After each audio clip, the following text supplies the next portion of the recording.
Okay, thank you, Annette, very much. Dear conference participants, dear colleagues, allow me to begin by thanking the Estonian Ministry of Economic Affairs and Communications, the Estonian Space Office, and the EAS Enterprise Estonia for co-organizing this event and for inviting European Defence Agency to contribute to the discussions and hopefully to the successful, very interesting debate that will continue here in the conference.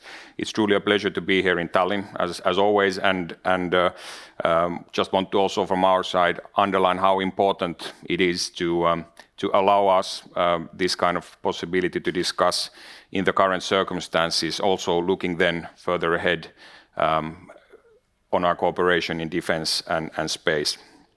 We are indeed facing today a particularly difficult and challenging situation in Europe. The Russian war of aggression against Ukraine represents a paradigm shift at several levels, from a political and strategic point of view and from a military perspective. I want to convey one key message that in a way echoes a lot what has been said earlier today. We have heard references to the very important steps that European actors are taking in space. A similar step change is happening and taking place in defense cooperation right now, with more resources, with more opportunities for cooperation, which is truly needed now. More than ever. So with this approach, we wish to contribute also in terms of ensuring that the defense requirement and also the defense support to space activities will be fully reflected. Now, both the defense community and all branches of our governments are cooperating, working together on supporting defense and protection of Europe and its citizens. As you are aware, EDA has been created to support its member states and the Council in their effort to improve European defense capabilities. This includes defense research, capability development, acquisition and armaments cooperation in their broadest terms, and including fostering and developing collaborative projects, launching new activities, also to support and convey the requirements and messages of defense. We are actively supporting member states' armed forces in increasing the readiness and their engagement in defense technology, capability development activities for the future of European defense. And today I would like to give you some insights on where we stand in EU defense in the areas of cyber defense and space, in particular the role that the agency plays in support of these two domains, and share with you our particular experience on cyber ranges, which will of course then be discussed in more detail also in the panels to come.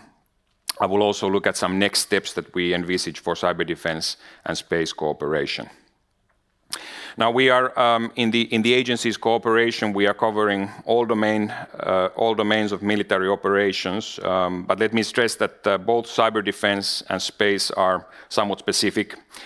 They are not only critical capability areas as such for member states' armed forces, but in addition they are seen as the baseline, the precondition as a vital enabler for all classical warfighting domains.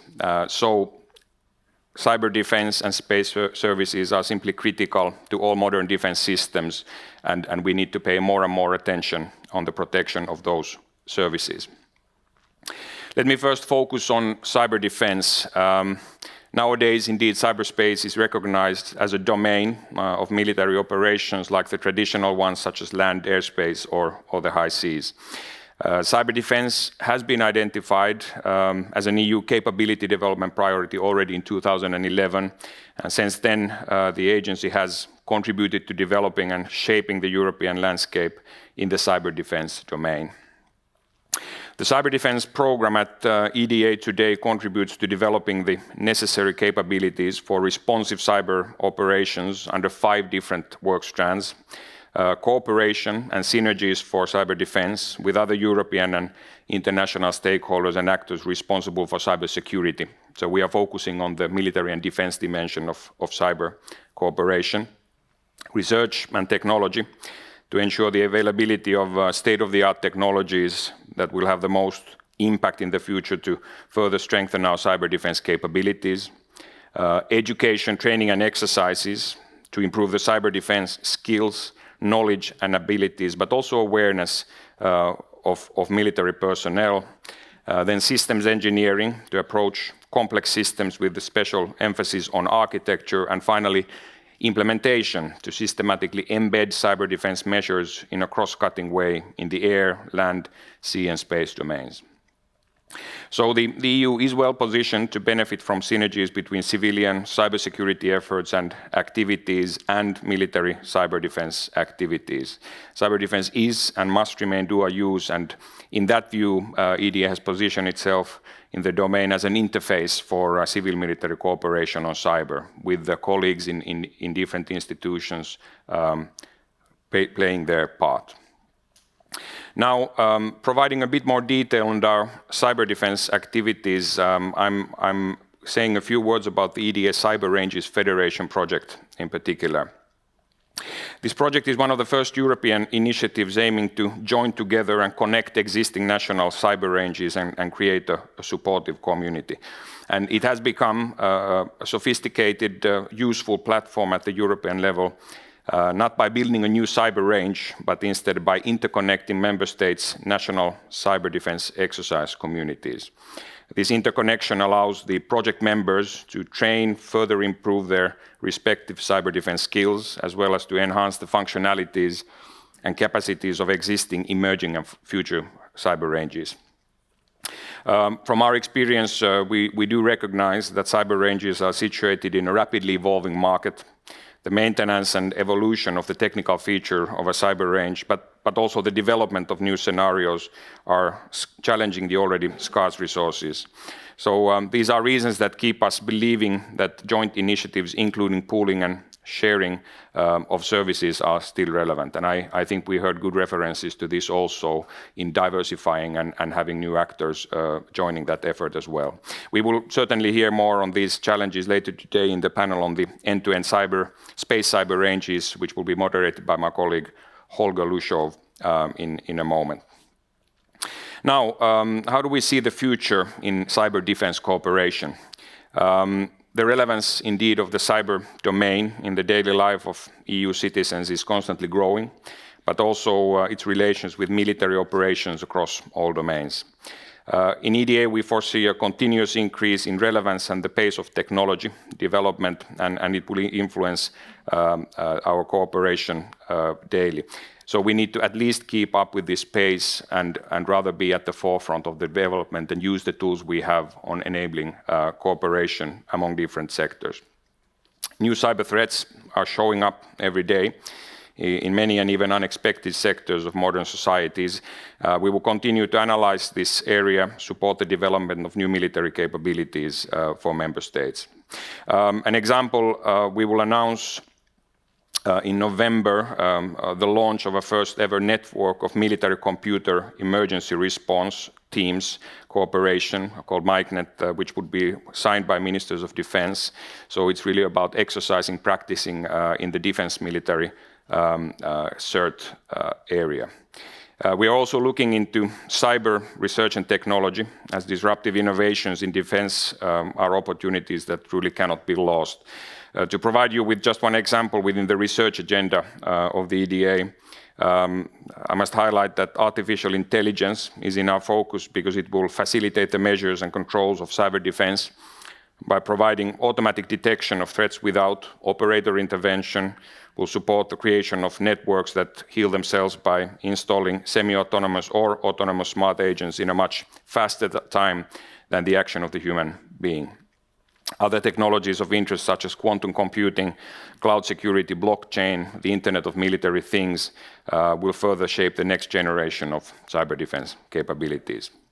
It's also important to note here that we launched this year a hub for European defense innovation that will act as a platform to stimulate, facilitate, and support cooperation on defense innovation among member states. Ensuring synergies with related European Commission activities, notably the EU Defence Innovation Scheme, and coherence of output with NATO innovation initiatives such as the Defence Innovation Accelerator for the North Atlantic or Diana.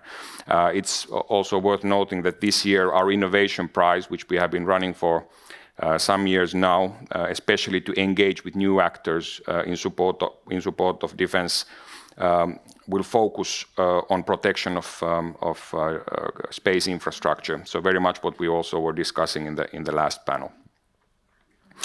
Now, moving over to the space domain, indeed, just to reiterate what we have also heard a lot today, it has become rapidly a domain of strategic importance in many senses.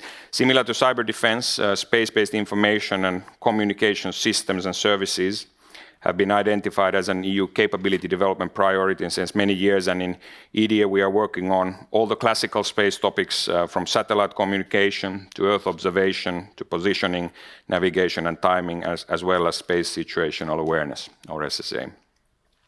Space-based information and communication services are in the spotlight of every military mission and operation, as they provide the backbone of connectivity for command and control and the communication within operational theaters. Again, without space services, there would be hardly any recognized operational picture, and intelligence, surveillance and reconnaissance tasks could not be fulfilled.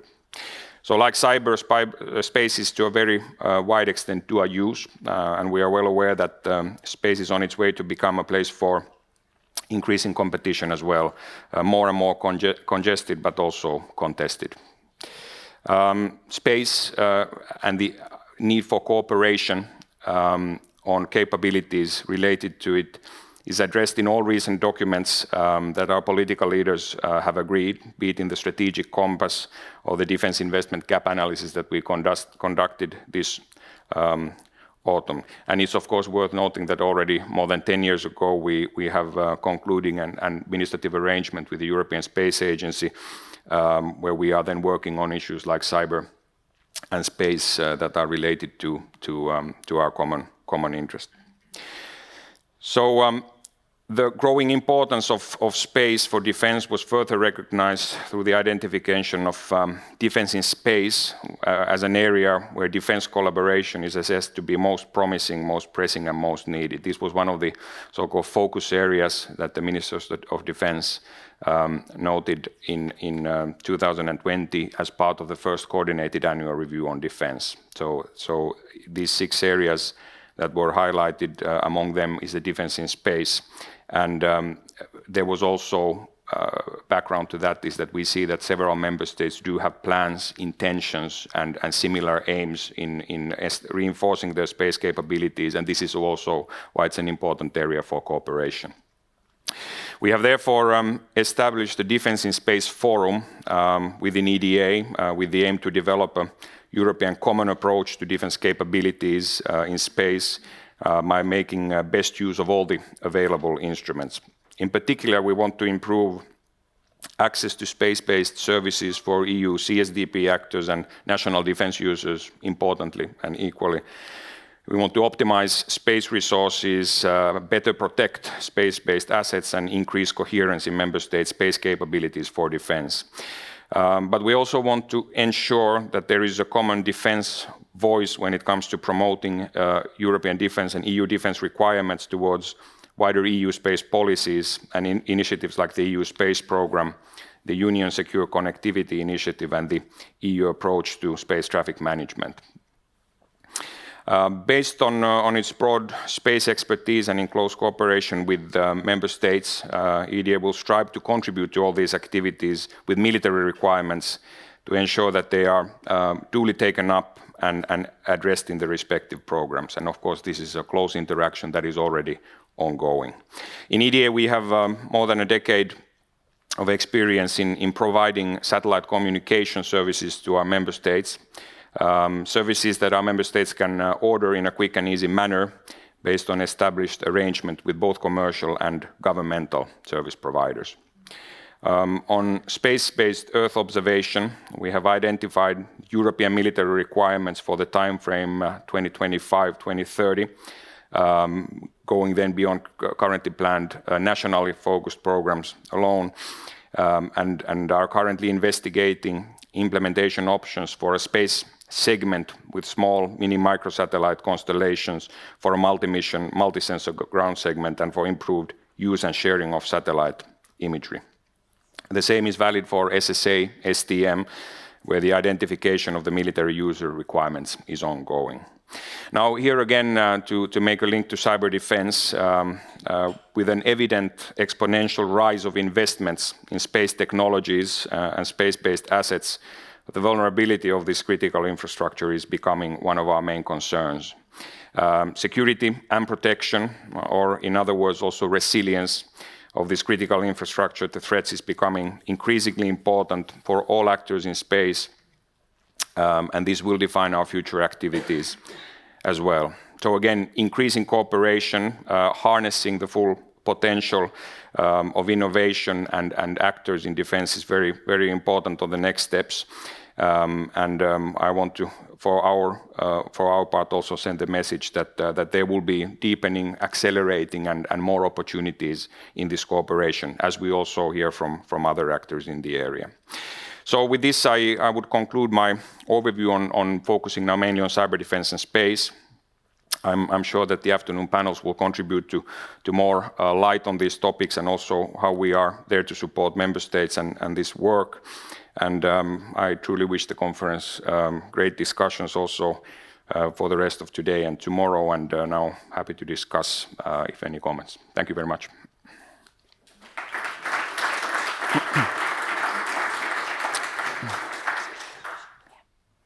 Anybody has a question here?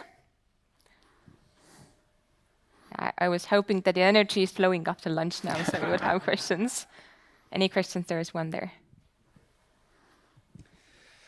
Going from cyber defense to cyber operations, does the EDA have plans there to look at reactive cyber operations or responsive cyber operations, not to mention maybe offensive ones? And can those be linked with the space domain? Well, as I was referring, I mean, we are working on the cyber ranges to allow cooperation and training activities for all kinds of threats. And then, of course, in this work on the military computer emergency response teams cooperation, there would be that type of exercise, that type of activity that would be most relevant to the member states in it. So it should cover the range of required things in cyber defense, but that is really very much also up to the member states in our framework and what we will then support. On the research and technology side, of course, that is also a lot about identification, enabling from the technology perspective, different type of activities, but a lot to be also defined for each exercise, for each activity within our framework, how it's tackled. But indeed, focused on cyber defense and in a broad sense, and creating those capabilities in cooperation. Any other questions? There is one here. Microphone. Thank you. You mentioned the integration of multilateral ranges.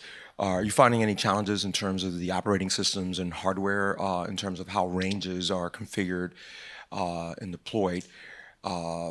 Secondly, any challenges in the area of hardware in the loop in terms of turning ranges, which are more of a simulation, concept, versus the multi-component, particularly in the area, let's say, of critical infrastructure in space, where you have a lot of multi-component electronics, electrical engineering, where the skills inside of a range that are rehearsed need to be applied to the cyber-physical aspect to really understand the integrated componentry of where an attack vector can happen, whether it's behind the wire, in front of the wire, at the PLC, at the hardware, at the pump, at the temperature sensor.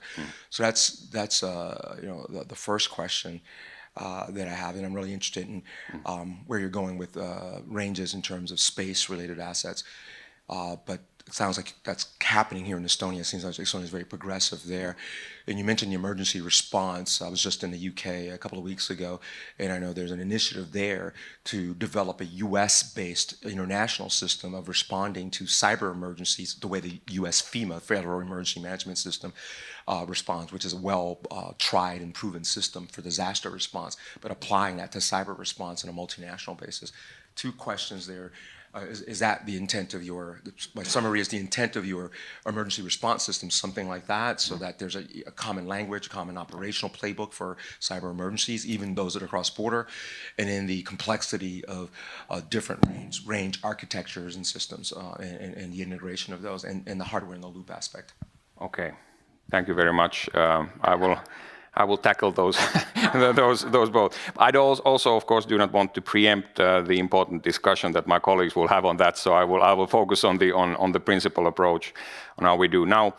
In the cyber ranges cooperation, it is already several years ongoing, and there surely has been technical issues that have been exactly being sorted out in that context. So what we have reached is an ability to connect the ranges, be able to practice on them, and of course, I'm sure that in that expertise, new things will all the time appear, re-emerge, perhaps, but then the already connected ranges do provide a chance to test them as well. So be it on the hardware side or then on the software. Linked to hardware, I think it's an important issue that you raise also on supply chain or linked to that. And we are working in EDA and of course not as the only actor in EU, but because of course the Commission is also looking at things in this respect. It's important to ensure we have a work strand on skills, capabilities, technologies that are required to sustain our priorities in a way. Which it means that what type of industrial capabilities there are, and then this is linked to the issue of the supply chain. Do we have in cyber, for example, things that are required? This goes through all areas of capability, let's say delivery and production. But the idea is to systematically, we have a way to systematically look at those issues, those technologies, those skills, and those up to components that are needed then at the European level in that cooperation. So it's indeed to understand the whole chain, and I think this discussion is continuing and in a way reinforcing right now very much. I think you made a point about preparedness or response in that sense. Now we are on the defense capability development side. You have other actors who are mainly focused on, for example, civilian disaster response and others. But when I mentioned the cooperation in exercises, in training, and bringing this community more closer together, it also then creates the ability for the defense side to respond more quickly. But in a way that is then focused really on developing. We are the ones who are, let's say, bringing member states' expertise and colleagues together in bringing that ability forward. The actual response mechanism would then be either at the national or other parts of the EU level. But we are supporting the foundation to be able to do so in the defense part, this in general. So we do have time for a couple of more questions. Anybody here in the room curious about something? Any questions? Your last chance. Yes, there is one more coming from there. And indeed, we will return to cyber ranges also a bit more on the space dimension soon. Yes. Thank you, Mart Norman, NATO CCD COE. So if we talk about cooperation between EDA and NATO, so do you see any differences between the more traditional domains and now space and cyberspace? So how do you feel about the future of cooperation between EDA and NATO? Thank you. Thank you very much, and it's a very relevant issue because, first of all, I think that on both in NATO and EU, as an impression in general, we know that the understanding of the need for cooperation keeps on reinforcing to make sure that we pragmatically do not only duplicate where it's not needed or wanted. Of course, more capabilities and more development on both sides is important, but that we are really in close sync. And this is, of course, happening all the time, both in the close staff-to-staff context that are being held, but then also in different activities that are being discussed at high level in EU-NATO. Now, in terms of cyber and space specifically, I think in EU-NATO cooperation, what is being clearly understood that as for the EU, also for NATO, they are very more and more important areas. I was mentioning here the requirement for space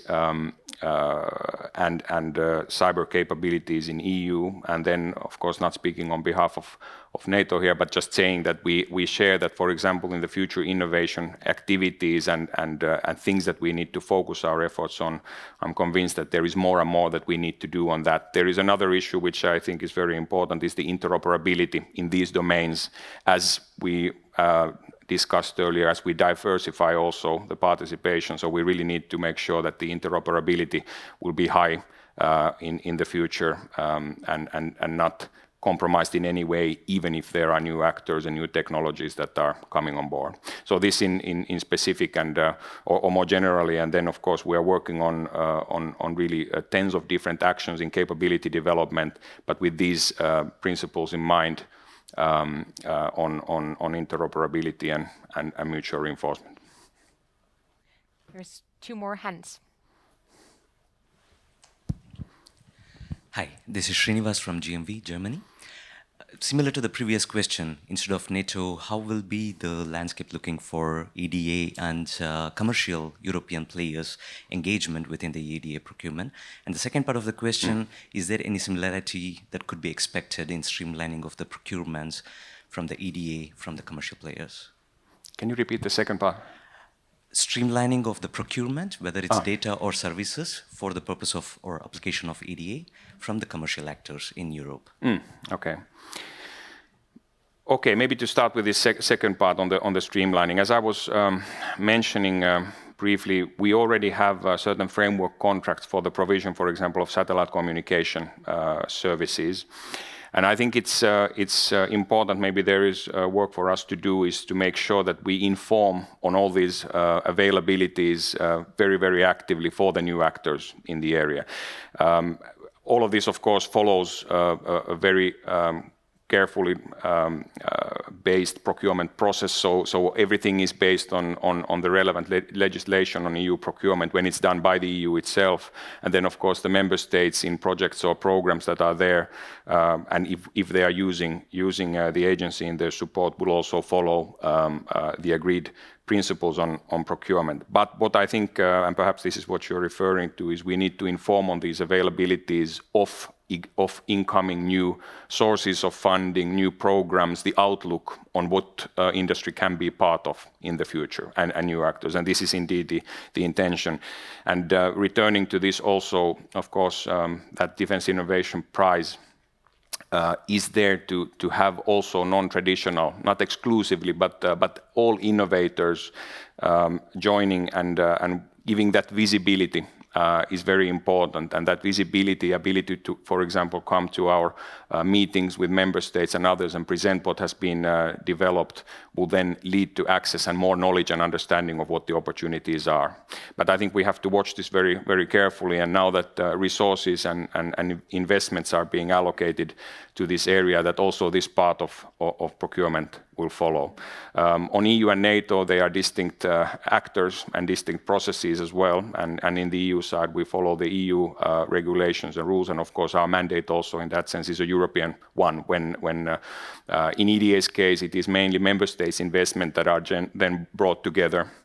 In some cases, we can also do these operational budget studies, but then there are, of course, always very clear principles on how the procurement is done for each side, and these can be complementarity, but they are not interlinked directly.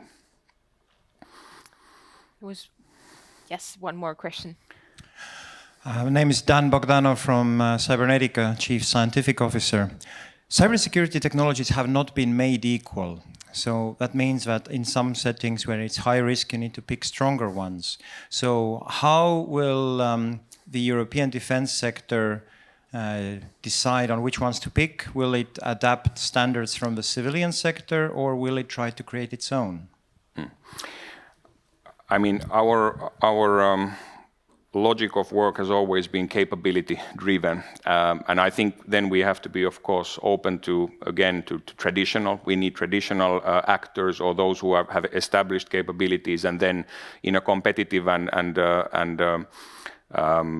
let's say, all-encompassing manner, see what new ones are there. On the selection of what technologies there are, that is of course ultimately up to their competitiveness and the fact that there is an understanding of their value for the future. So I would say that if and when we are able to agree on harmonized requirements on what we need to be able to do in cyber activities in this case, the important thing is then to accept, to follow that requirement, keep it as a core foundation for the cooperative activities, and look for something that can fit more users than very individual purposes. And I think we are in a way in a good path. The understanding of sticking to agreed good requirements in that sense is there. So it should then follow that capability-driven process where you are really practically all are open to join in principle that cooperation and propose the best solution for a requirement. This is why we want to see of course, very importantly, the effect on the field, so that it's really capability-driven. Yes. One more hand here. People are warming up. That's great to see. Hi, Mihkel from Cyber Command. So I would be the only one from the next panel who wouldn't ask question. So I have to ask question. So space domain is really kind of US driven right now. So where do you see kind of how much should we embrace that, and what kind of the assets should be definitely locally kind of created? Because let's be honest, warfare is really dependent on this on this domain. So basically, if somebody switches off something on the other side of Atlantic, then it might be really bad for us. I see the question, and there's of course you know that in the strategic compass, for example, there have been expressed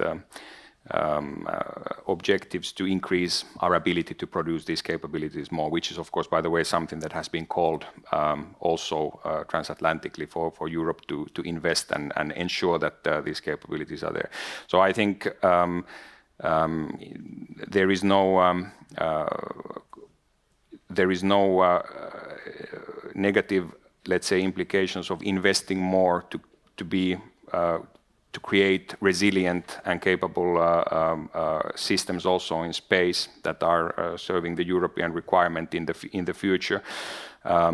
The situation that you refer to now, and if you look at then the thoughts and plans and investments of the future, will perhaps slightly be developing as well. So we are in a certain situation right now, be it in space or some other capabilities, but on the other hand, a lot is happening now, and that was also my message in the European activation on defense cooperation. And if we look at just the amount of investment and declared intention to step up the cooperation, also because this situation simply requires that. So now the issue is how to do this in a truly informed and coordinated way, also to become a stronger partner in that sense. And I think this is the way it should be done, in complementarity and then also to NATO and become more capable, which is in the interest of all. Any last questions here in the room? No hands? Okay. Then let's do a round of applause to Olli. Thank you.